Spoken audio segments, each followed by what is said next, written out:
Lakini katika faida, katika moja katika yale ambayo tumeeleza, tulisema kwamba Imam Shafi'i alikuwa ni katika mahodari katika kufanya qiyasi, na alikuwa ni mtu aliyebobea katika qiyasi.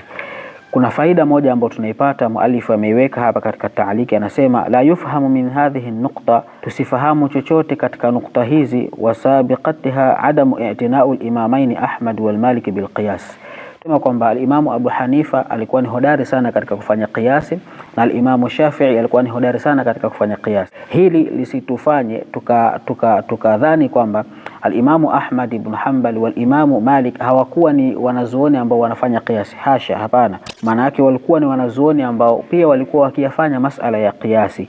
Au adam inayatu al-Imam Abi Hanifa bisunna, au tukadhani kwa sababu al-Imam Abu Hanifa alikuwa ni hodari sana katika masala ya qiyasi kwamba tukafahamu kwamba alikuwa si mtu ambaye anayafahamu masala ya sunna. Hapana, bal kana liljamii nasibun mimma inda al-akhar, kila mmoja alikuwa na pahala ambapo amebobea sana pahala hapo.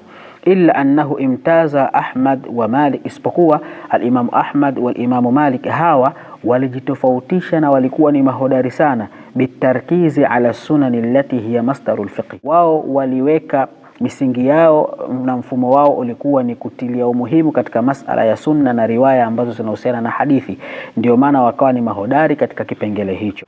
Wamtaza Abu Hanifa wa ashabuhu bitarkiz ala al-aqisati allati hiya lubb al-ijtihadi, na Imam Abu Hanifa na wale wanafunzi wake wao walikuwa ni mahodari katika masala mbalimbali ambayo yanahusiana na qiyasi, kwa sababu qiyasi ndio lubbul ijtihadi, ndio msingi wa mtu kufanya jitihada. Kwa hiyo tunaposema hivyo hatuna maana kwamba Imamu Abu Hanifa alikuwa hajui masala ya hadithi. Hasha, hapana, haiko hivyo, bali ni kila mmoja kuna pahala ambapo amebobea zaidi kuliko mwingineo.